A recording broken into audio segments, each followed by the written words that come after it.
BR Naidu, ఇప్పుడు చెప్పు నీ కథ, నీ వ్యవహారం, నీ బతుకు.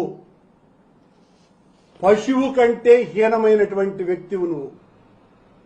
పవిత్రమైన దేవాలయంలో పాడు పనులు చేసేటువంటి నీచాతి నీచుడివి నువ్వు.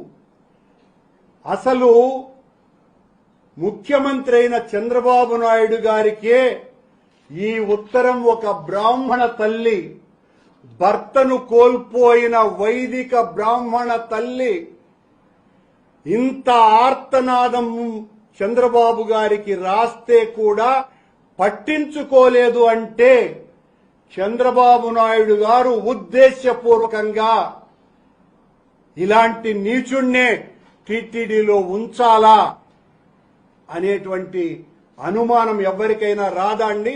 ఈ ఉత్తరం చూస్తే ఎవరికి రాదా? ఉద్దేశపూర్వకంగానే చంద్రబాబు నాయుడు గారు ఈ రకమైనటువంటి వ్యక్తికి ఈ పదవిని ఇచ్చినారు.